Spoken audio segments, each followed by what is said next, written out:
Hello there, Eagles fans, and welcome back to our Eagles Therapy podcast. My name is Basil. And I am your father, Baz.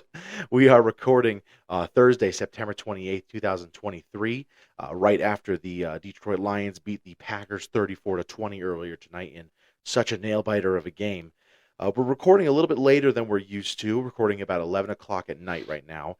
I'm off tomorrow, which is Friday, and my dad's got a wedding to go to, so we kind of wanted to squeeze it in tonight before the game on Sunday and have it out, Saturday. But, we got a pretty exciting week of football coming up, right, Dad? Yeah, it's great. We got the 11 o'clock game, the early game on Sunday. We're going to get to in our seats and be ready to go by 11 o'clock. We'll be there probably 10 in the morning. Oh, yeah. It's going to be fantastic. We got a little bit of some more pictures to put up and some more decoration, Eagle gear to put on the wall there before we get started. Yep. It should be a good crowd. We're looking forward to it. And, Absolutely. I can't wait to get into that regular Sunday morning. It's going to be great. It is. I'm really excited for that as well. It'll also be nice. We have that 7:30 in the morning game. I think 9:30 back east, but 7:30 here, which I'm excited to watch because I want to see the Toy Story thing. Yes. I think that's going to be kind of cool. Yeah. I'll probably have it on two TVs, one regular and one as the Toy Story thing. Looking forward to that. But yes, like you said, 11 o'clock game. Can't wait to have it. We'll talk about the preview of that game as well. But for the fans that are watching that are a part of our group, we got a few more Eagles photos to put up that we already got. We're going to be getting the frames tomorrow. And then we also got some other Philly sports pictures we're going to put up. And then a little bit of surprise. I've showed a few people, but I'm trying to keep it quiet because I'm really excited for it. I think Ben also said he has a surprise, so we'll see what he's got. But Excellent. Other than that, just jumping into the episode, we'll go over the preview of the game. Eagles, of course, playing the Washington Commanders. Henceforth, I'm just going to try to say Washington because we're going to talk about history as well. So I don't want to jump back between Commanders and the old name. So I'm just going to say Washington. Sounds good to me. We'll go over matchups, players we're looking forward to, the injuries that we have most recent, and then we'll talk about some of the other Philadelphia or Pennsylvania sports. We'll go into the All-Pro Legend category, and then we'll say our goodbyes. But before we jump into it, as always, want to give a little plug to the club. Go ahead and go on Facebook and follow join the Philadelphia Eagles fan club of Colorado Springs Facebook page. Also, we watch every single Eagles game at Frankie's on Powers and Galley. So as long as you know the time of the Eagles game, you know where it is now. You know where Frankie's is. Best Eagles bar in Colorado Springs. Absolutely. I'd say in Colorado even. But there you go. For people watching in Denver, this is your challenge to come down and see what that's we got right. now. We had a couple come down from Parker. Yeah. Hour, 15-minute away. Absolutely. Yeah, it was great to see them. And talked to Johnny D. He's up in Parker. He said he's got to come down. So there I said, go. Well, you're welcome anytime. That's great. Awesome. Cool. Well, we hope to see you all there at Frankie's Powers and Galley on on Sunday at 11. So jumping into it, the Eagles are playing, of course, the divisional rival, the Washington Commanders, Sunday at 1 p.m. Eastern Time, 11 o'clock in our Colorado Springs time zone. But I'll pass it over to my dad to go on to a little bit of a weather watch. Yes, this week's game should be perfect weather. Perfect football fall weather, 77 degrees, about 5 to 10 miles an hour wind, which seems to be the same every week. But there is zero chance of downpours, so that's good. There's going to have some rain Saturday night, and my brother and his wife are going to be at the game. Oh, yes. So it's very exciting. Hopefully we'll see him there. He's going to hopefully be screaming and yelling. But, it should be perfect day for weather. We don't have to worry about the rain. So hopefully we can get that passing game up and running and, have a nice, easy situation where we're not worried about slipping and falling and getting soaking wet. Absolutely. Yeah, that'll be nice to have another normal game, kind of like the Vikings game was on that Monday night. That was a Thursday night. On that Thursday night game, it'll be nice to have the weather normal. Yeah, shout out to Uncle Mike and Aunt Amy. That's awesome. They go every year to a game, I believe. So hopefully we see you on the TV, and hopefully you guys have a great time. But shout out to you guys. Have a good time there. All jumping over to the all-time series record, Washington leads 83-89 to 6. I thought it was a little bit closer. I looked at it today, and I knew they have us by 6 or 7 games. Yeah. So 89 wins for them, 83 for us. Yes. So that's better than 89 and 82, which is the way I thought it was. So, all right, we're going to close that gap. Yeah. I guess I said it the wrong way. Sorry, they lead 89-83 and 6. So there's been 6 ties. Washington against us is 1-0 in the playoffs. Would be in the 1991 NFC wildcard game. That was kind of their revenge game for the body bag game, of course. But going into kind of the history of it, interesting little thing I have on here. It breaks down every single decade and who kind of won the decade. Over the last 25 years, the Eagles lead 30-20, so we really have kind of cut down on that lead.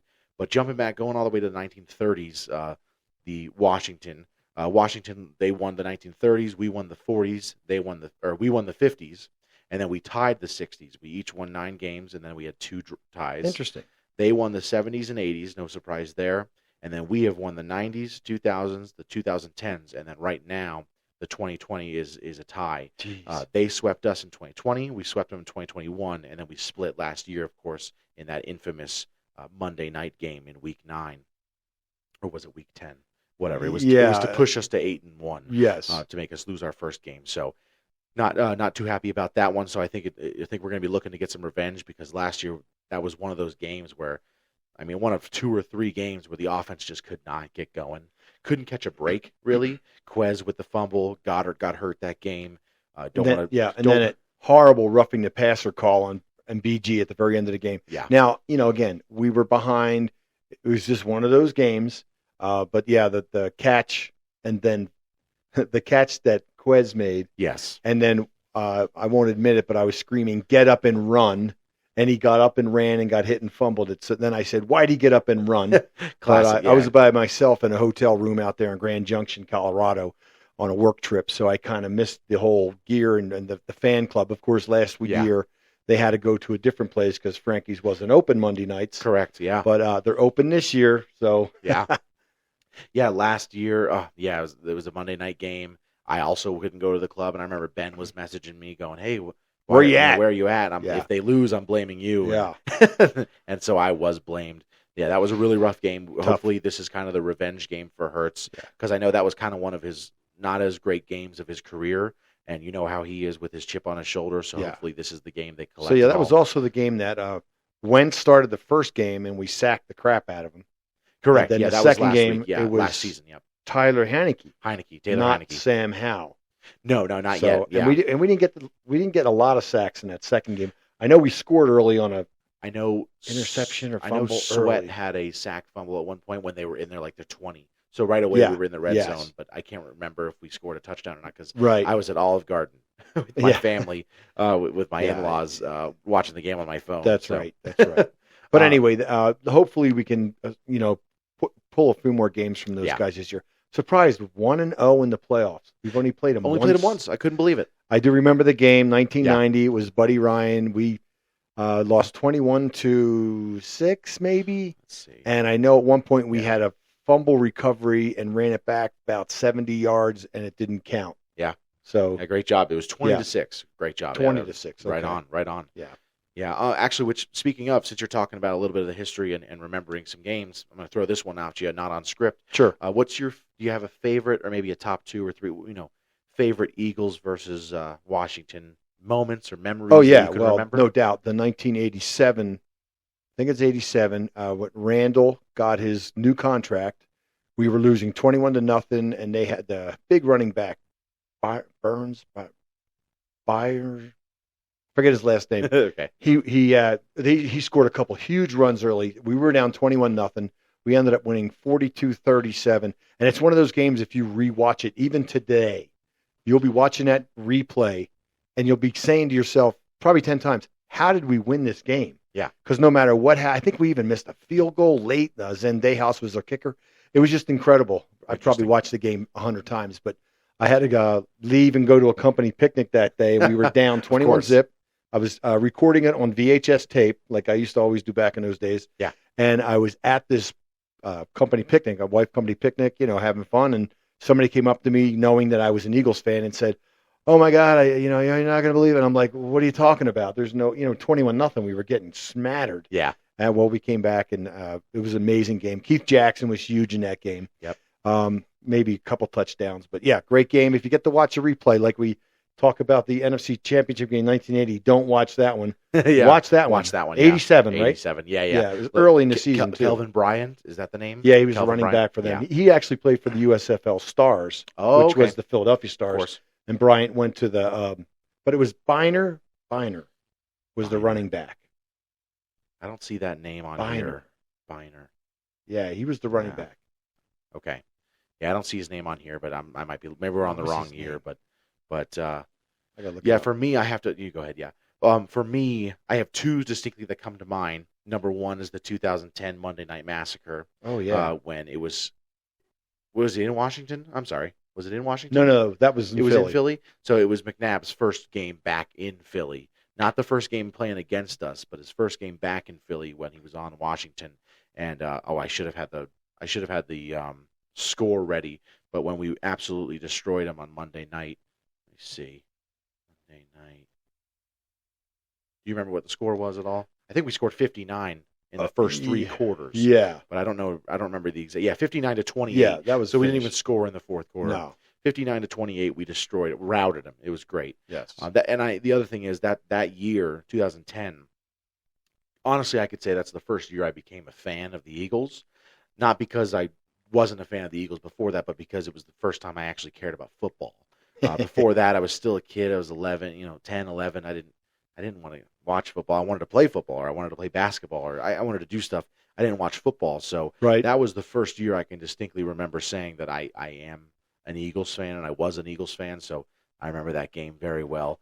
The other Washington game that comes to mind is in 2019 when we had to win out the last four games to win the division so we could go to the playoffs, and it was with Wentz. It was Wentz's last good year with us. Right. And we had to win out the last four games because they were all divisional games. It was the Giants, then Washington, then Dallas, and then Giants again. And I remember we had to play Washington. It was a great game. I don't have the score ready. We had a walk-off, fumble, recovery, touchdown. We were already winning the game. We would have won the game already, but it was a really good game, back and forth. Miles Sanders had some great plays. Wentz had a great touchdown throw to Sanders in the back of the end zone. Oh yeah. That was the Greg Ward game. Yes. The Greg Ward game. Yes. And the Travis Fulgham year, or he would have been 2020, I guess, but it was the Greg Ward game that was so much fun. So That was that stretch we had to win 4 straight, and yes, we and did. then we go in. It was great, and we won it. And then of course we played Dallas while we were in Disneyland. But and beat them. Yep. That was fun. Go ahead and jump on over. Did you have any other Washington memories? No, it was Gerald Riggs. Oh, okay. He was Gerald kind of Riggs. washed up at that point in his career, but Okay. he was a big bruising back, and he had, like I said, a touchdown or two. Like early on, we were down 21-0, like early. Gotcha. And Okay. there's no way if you watch that replay, Yeah. you'll be amazed we could win. Gotcha. Well, jumping on over to the our matchup choices of the game. Who do you have as or not who do you, but what do you or who do you have as the matchup of the game for this week? This week I'm going to be watching for the Redskins, There the Commanders running game against our defensive line. So it's not really the line versus line, but it's going to be if Robinson can get out and run on us. I believe that's going to be the key to the game because he has been good running, not fantastic, but I think if we can stop him early on, and Sam Howell's got to throw the ball, and hopefully this is our sack week.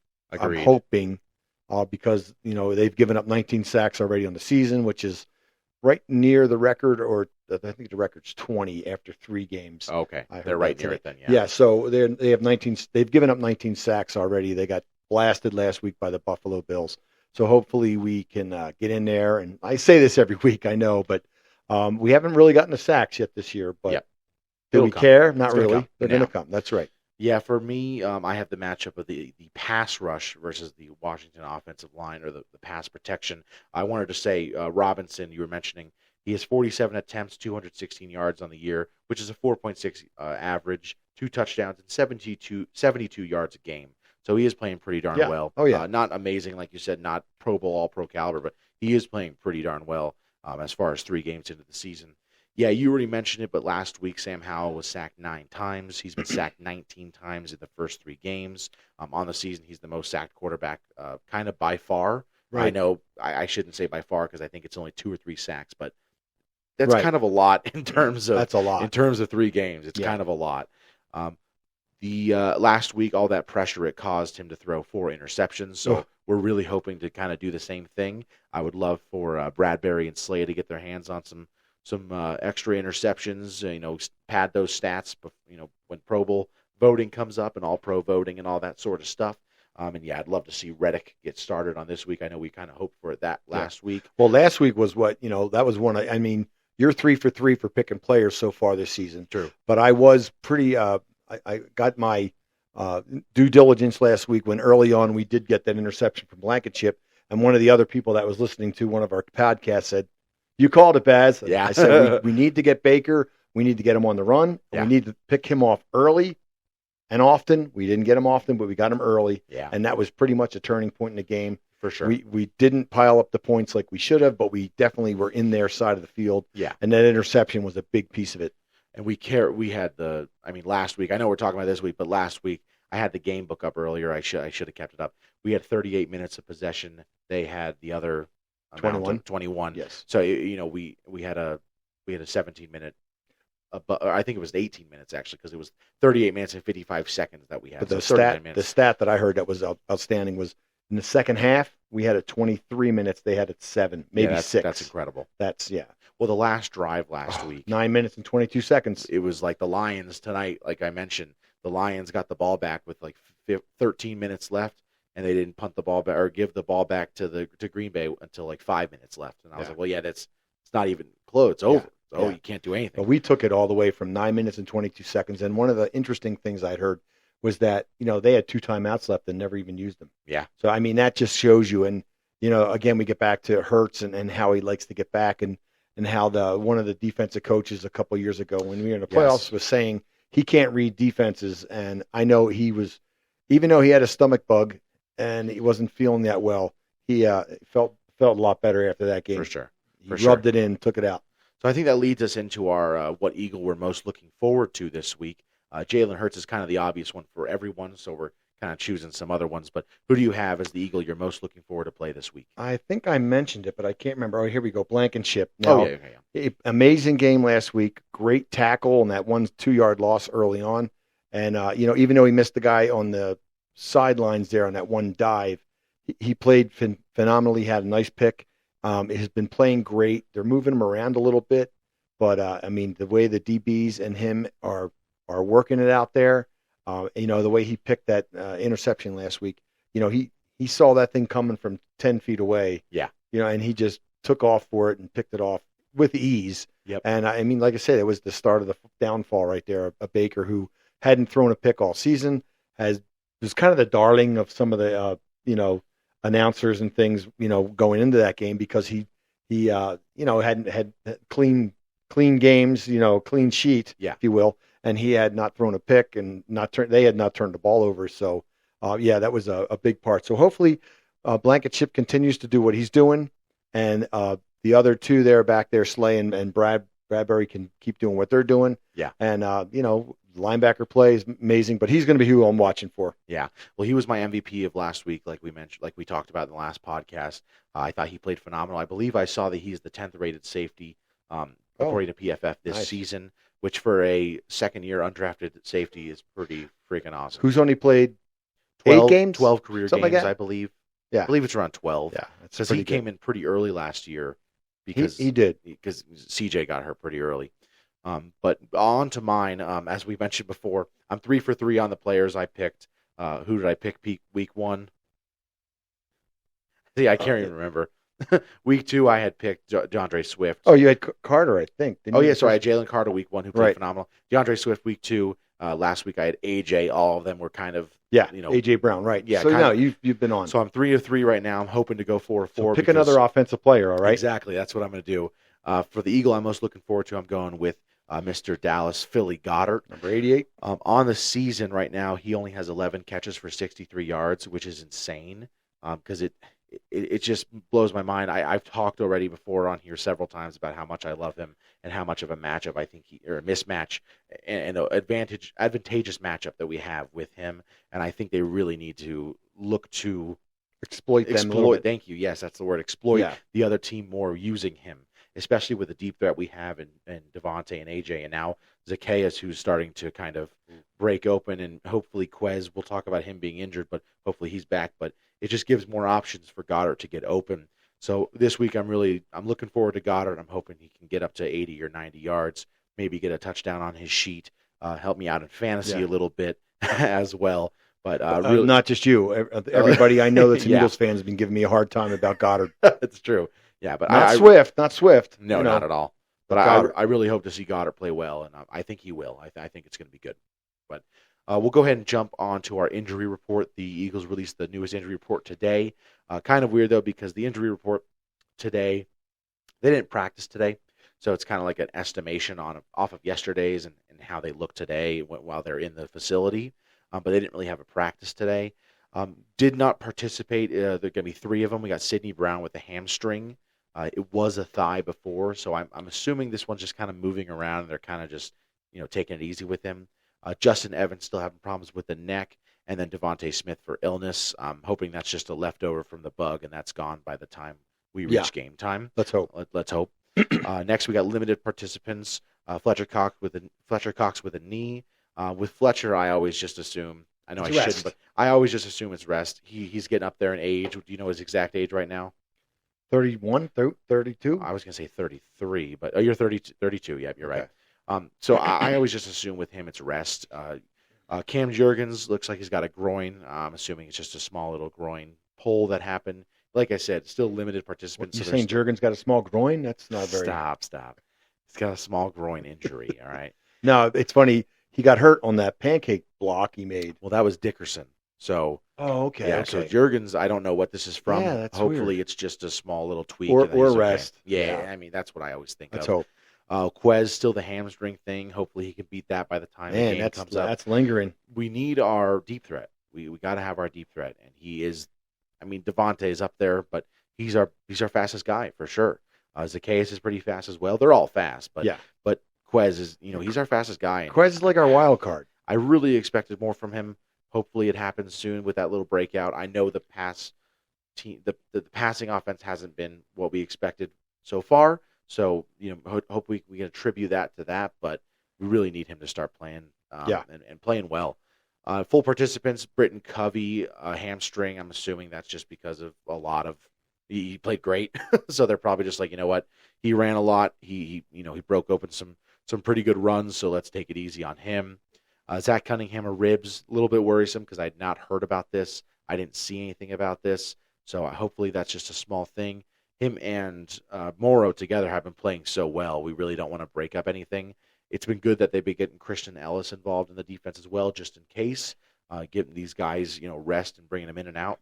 But what's incredible is I'm gonna jump a little bit off topic because it's close to the topic. But Morrow, it's incredible to me, and I know a lot of the Philadelphia media has probably talked about it. But from him to go to a release player who couldn't get on any other team, got onto our practice squad, and then last week he played 100% of the defensive snaps. Right.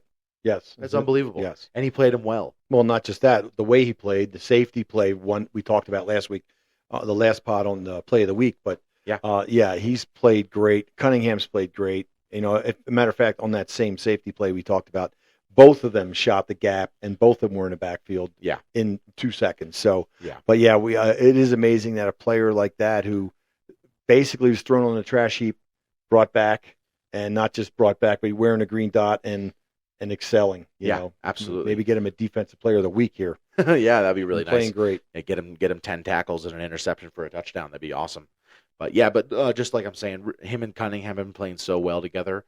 Surprisingly, they've just been playing really great because even close tomorrow, Cunningham came off the street and he didn't play well week 1, and now he's up there playing 89% of the snaps, 88% of the snaps, I think, which is just phenomenal. So happy to see that. Hopefully he's good because we need him back. Speaking of snap counts, I did look at some of the ones, and I heard Nolan Smith played about eight. I think it was 6 or 7. Yeah, 7 snaps in the game, and then what was it? Barnett had like 19. Yeah, and they're saying maybe we could trade off a couple, take a couple out of Barnett and give us Smith, only because Smith seems like he's playing a lot. I think I heard he had one quarterback hit after 19 snaps. Okay. And Reddick had one after like 69 snaps. Okay, gotcha. Don't quote me, 69, 70, Yeah, 79. around But, that. they're saying, well, Reddick, great. We know his back work. We know what he's done all so far for us. But, Nolan Smith right now is a young guy. We need to use him, and maybe we can move them around a little bit. And they were saying Carter's only played like 40. Which is incredible. They should push him up to 60. Yeah. But Just if it's working, it's working. True. I mean, some of the other guys have been making some great plays. So It's incredible. I have the snap count right here. We were saying, what was it? Carter, he only played 21 snaps against Tampa Bay. It's 45% of the snaps. Davis 45, Yeah, Davis only played 21 snaps, 45% as well. Right. Cox played 32 snaps, 68% of them. Cunningham only played 77%, but that's because Christian Ellis played the other 17%. Which is surprising to me. And Morrow at times is kind of the only linebacker on there because they bring in Edmonds to be kind of that nickel cross. Right. Yeah, the safety linebacker hybrid thing. He's a bigger safety, so that's kind of why they did that. And also Sidney Brown is kind of doing that as well. The hybrid safety linebacker. He's a bigger safety, so why not let him play in the linebacker? Yeah, Barnett had 11 snaps. Smith only had 6. So it's still small amounts for both of them. Right. But the thing is, and I think I heard some other people talk about this, they didn't have that many snaps over 41 plays. Yeah, they had 47 plays. 47 on offense. plays. Yeah, we had 80 plays on offense. Yeah. So, yeah, there's a difference. Right. It's almost double their plays. But I know we talk a lot about the off. We've run 10 times more than the other team. Right. We had almost double their plays on offense, which is incredible. Yeah. But I mean, they're just saying, well, let's get Nolan Smith a couple more snaps. Absolutely. And, I know we'd like to see Barnett's probably at least leveled out a little bit. Yeah. We want to see in a game where, let's say, the other team has 60 instead of 47. If they have 60 snaps, we'd like to see Nolan Smith get 12, 13 at least. You know what I mean? I'd like more. I know he does get a lot of snaps on special teams. He played 13 special team snaps. So he is the big special teams guy because I'm assuming, I don't know for sure, I'd have to watch more intently. He's probably on the kickoff team. He's probably on the kick return team, especially being that fast type of hybrid linebacker, edge guy. He probably has a lot of special team snaps. That's something I wanted to bring up to you, too. I don't know if you knew this, but Jalen Carter is on the kick field goal team.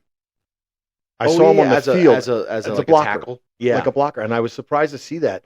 And I wanted to say something to you, and I didn't. It just popped in my head. Yeah. I remember they do that a lot with the field goal kicking team. You want your biggest guys out there. Right. You don't really Well, he's one of the biggest guys. Oh, easily, yeah. I don't think they don't put Kelsey or Johnson out there because, in case of injury. Sure. But Mailata's out there. Dickerson's out there. Jurgens is probably out there. And then I'm assuming Jalen Carter, he's probably the right tackle because Johnson's not out. So he's it's funny because I saw after the field goal was kicked, I forget when it was, what part of the game, and I saw number 98, kind of giving him a little pat on the shoulder, and I went, cool. Hey, that's funny. Oh my gosh, he's out there. You want your biggest guys, whether defensive tackle or offensive line, you want them on the line, and then you got to have your tight ends. Yeah, all he had to do was stand up. Oh, I mean, that's what you got to do. Okay. Moving on to the last two injuries that were still full participants. We're on to the full participants with Covey and Cunningham. Landon Dickerson, like you mentioned, he did tweak himself. He tweaked his knee, had a knee contusion. They said he looked fine after the game, and he was a full participant, so he should be fine. And then we got Boston Scott in the concussion protocol still, but he was a full participant, so they're really just probably taking it easy on him. They're just listing him as an injury, but he's still a full participant. But at this point in the season, they're really not tackling at all. They're not going to start doing full on tackle drills and to hurt guys even more. But other than that, that's the full injury list. Any other notes you have for any of them? Not really. No, I'm just hoping that Boston Scott, if he's healthy, gets out there again. Yeah. But again, when things are going well, why push it? Yeah, it's true. Especially if he did have a real 2-week type concussion. Yeah. Where we needed him to rest. I mean, let's get Penny in on a few plays. You know how I feel about it. Let him play a little bit and maybe give him a snap or a pass out of the backfield or something. But it's good to hear that, and hopefully by this game Sunday we'll have everybody 100%. You still got tomorrow, Friday, and Saturday. So true. Yes, absolutely. And it's a home game, so no travel. Yeah, exactly. No toll on the body. It's even better. Yeah. Yeah, that is nice. Yeah, I'm still surprised about the Rashad Penny stuff. I mean, I know the theory. There's been some fan theories going around that they're just going to try to save him until when we really, really need him. But man, I'm just surprised he didn't play a single snap. He didn't even touch the field last week. Especially what surprised me even more is that I know we brought up Devin Allen for the kick returning because Scott and Watkins are kick returners and they Right. weren't there, but they didn't even have Penny back for a kick return. Right. And they had him the week before back there, and I know he was a pretty good kick returner in college with I think like 4 or 5 touchdowns. So it is surprising. I'm very surprised that we're not seeing him used even a little bit. Right. Well, let's hope we can get in this game, get a nice lead and start using some of the, even the backup linemen and just give them action. Like, what I always say, I've said it every week, got to get those players on the field and give them some action, give them some time and let them, work out whatever kinks they have to, but get them on the field, get them out of the anxiety, whatever you got to do, just get them out there and make some plays. Big leads and big wins are what make backups so good to have. Agree. Because, a few years ago, I remember back in, what I'm trying to think, 2020 or 2019, we had all the offensive lineman injuries where we had a different offensive lineman combination every week for 13 consecutive weeks. It was horrible. But the good thing about that was Mailata got to play. And now Mailata is on his way to being a Pro Bowler. That's right. And he was a Pro Bowl alternate last year. He didn't get, into the Pro Bowl because no one, he was the second alternate or whatever. But he's on his way there. And that's what happened with Jack Driscoll. He had to come in and play, and it made him a better player. Yep. Back then, we still had Dillard, of course. It made him a better player for us to kind of develop. I know that one didn't pay off as much. Sure. But then last year, Cam Jurgens got to come in and play center. I don't think he ever played guard last year, but he got to come in and play center, and now that helps. I mean, now he's a starter.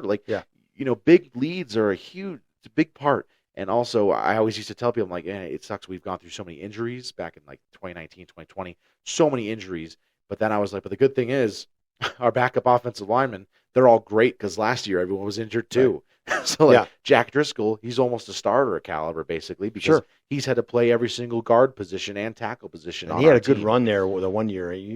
Was it last year? I think, but he was. I think in 21 he ended up the season really top guard, but Sayamalu came back, so it kind of moved that out. Which I saw him playing the other day in Pittsburgh, and he's looking pretty darn good still down there. Okay. But other than that, we'll go ahead and move on to some of the other Philadelphia, Pennsylvania sports. The Phillies won on Tuesday night to clinch the playoff spot. If you watched the last episode, it happened while we were recording. It was live. That was really exciting. They won Wednesday. They unfortunately lost tonight, though. Harper got ejected tonight. I don't know if you saw what happened. He got tossed? Yeah, Harper, he got ejected.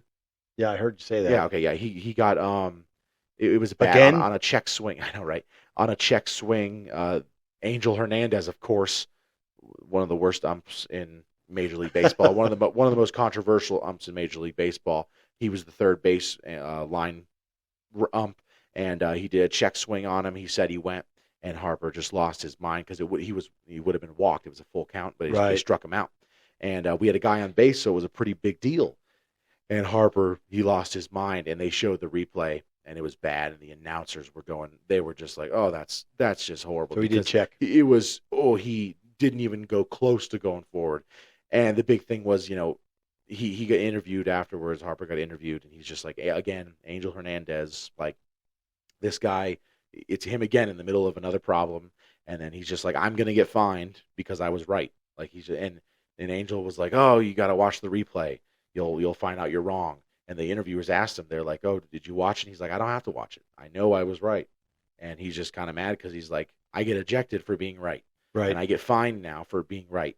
And all these fans, that was the last Phillies home game, aside from the playoffs, but that was the last Phillies home game. And a lot of people aren't going to, the tickets are expensive. You can't go to the playoffs as easily as you can end the season. So he's just like, I got ejected in the third inning. People come to see me play, and I was right, So that was a little frustrating to lose that game, and that whole ejection was really frustrating as well. Only saving grace is the Cubs did lose. It was to the Braves, so I don't like cheering for the Braves, but it was nice for the Cubs to lose, and then the D-backs also lost.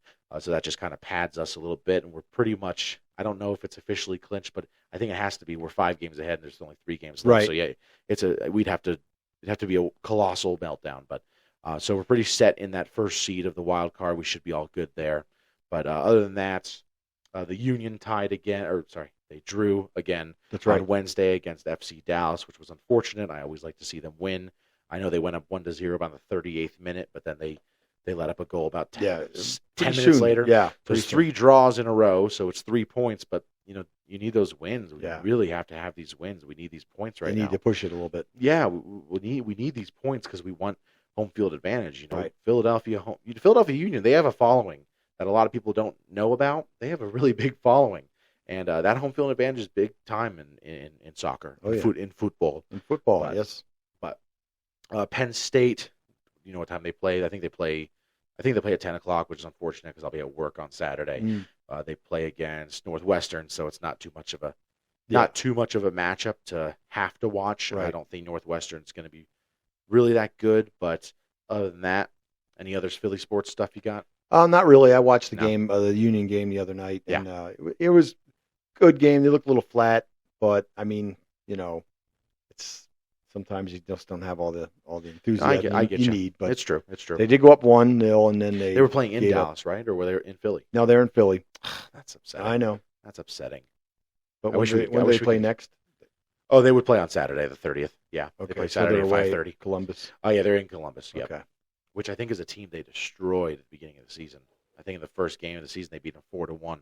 nice. I remember that. It was when Apple. It was still free for the season pass on Apple TV. Gotcha. I ended up buying it anyways, but Yeah, it's great. Yeah. I love it. Cool. All right, we'll jump on over to a little bit of the All Pro or Legend. It's my dad's week to choose the player. So go right ahead, Dad. Who you got? Okay, Or what's well- the stats? This particular player was not drafted by the Eagles. He was drafted 7th overall in 1992. I'm not going to tell you what team because that might give it to you. Okay. He played with us from 1996 to 2003.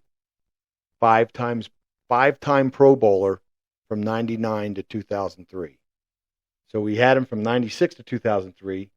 And 99, 2000, 2001, 2002, and 2003, he was a Pro Bowler. Wow. So amazing player. Wow. He was a 1999 NFL interceptions co-leader. He finished his career with 47 interceptions. So as we know, Paul Krause had 81 for the record. Yeah. So that's pretty good. He's right up there with him. Let's see. He had 12 fumble recoveries. Let's see. I think that's all the information. He's in Okay. the Philadelphia Eagles Hall of Fame. Okay. He is in the Philadelphia Eagles 75th anniversary team. So, obviously, what position he plays because he's Corner. got all the interceptions. You play corner or safety? He played, I'm not sure. I'm sure I have that somewhere. You just scroll up to the top. It should say it. Let's see here. I know these are all pictures I took of it. Oh, you took Yeah. pictures of it. Okay, gotcha. Let's see here. Well, but he's a DB. So Yeah, obviously, that's that. I don't know. That throws it off. That's a whole different position. I don't believe he's a safety. I think Okay. he's a corner. I'm thinking. Okay. So then I have a guess. Okay. The Troy Vincent. Yes, very good. Wow. Yes. See, if it was safety, I would have said Eric Allen. But then I was like, no, Eric Allen wasn't Yeah, with but us he's till earlier. 2003. I was gonna say he was way late earlier. 80s. Yeah, I was gonna say he's Yeah. way earlier. He was at Reggie and the guys. Troy Vincent. Okay. Troy No, Vincent. good guess, man. Good guess. Yeah. Excellent. That's the only other corner I know outside of Sheldon Brown and Lito Shepard. Yeah, he from was those drafted days. 1992 by the Miami Dolphins. Okay. Played with them from 92 to 95, and then we picked him up in 96. Gotcha.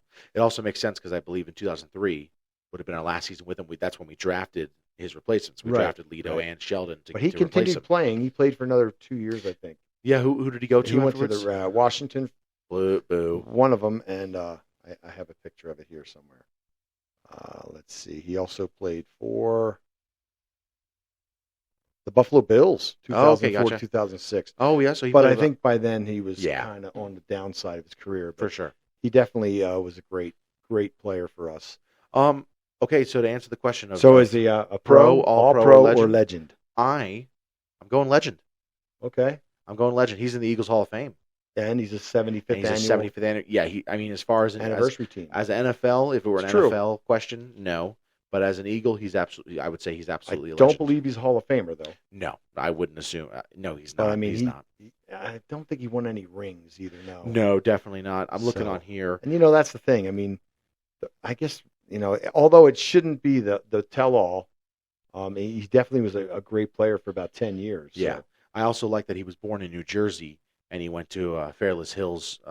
He went to Pennsbury in Fairless Hills, Yes. Pennsylvania. So I like that he's almost a homegrown So what guy did he have too. interception-wise early with Miami? So with Miami in his first 2 years, or I'm sorry, in his first 4 years, 2 interceptions, 5. So he ended up with 14 Not interceptions bad. in his first 4 years. But then he picked it Then up with us. Yes, then with us. I mean, 3, 3, 2, 7, 5, 3, 2, 3, 1, 4. Yeah. Pretty well, good. then at last few were Buffalo, but 99, he was the co-leader, so it's like 7, I guess. yeah. Wow, that's man, that's pretty crazy. good. I mean, if you think about it, that's almost one every other game. Yeah, that's true. That's probably more than Sheldon or Lito ever had. And I how know many games in the season there? I mean, it would have Was been it 16. Or actually, I guess in the season of 7, he only played 14. Yeah, 14. That's what I was going to say. What every other game. 16 didn't come till a little bit later. Well, no. They still played 16 back then, but he would have been hurt. So when did they start playing 16? I couldn't even tell you. But it shows in 95 he was playing 16 games. Okay. So I don't know exactly when did. Yeah, that part I'm not. I guess that would be maybe I don't know. I wouldn't even say late 80s. I hate when the answer doesn't get given I right know. away to you. But when did the NFL increase to 16? It says right there. Yeah, but it doesn't really answer it. I know. Look at that Jacksonville. They're talking about Jacksonville's game on 9:30. Like I never understand it. Yeah. And the other thing is my thing defaulted back to it does Yahoo instead of Google. So the answers are. I'm like, where are the answers? At? Right. Yeah, it's talking about 1970. Yeah.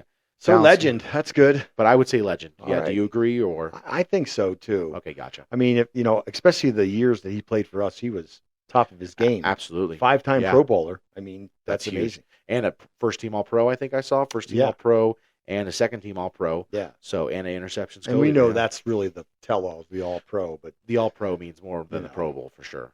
yeah, That's why especially nowadays, that's so watered down. I don't even like looking at it. The Pro Bowl means nothing to me. But in the old days, it did. It meant a little bit more. In 2017, when Brandon Graham didn't make the Pro Bowl, I was like, it's over. I can't pretend it's real anymore. Right. And then I think there was also a year Malcolm Jenkins didn't make it. I'm like, I can't. Yeah. You can't.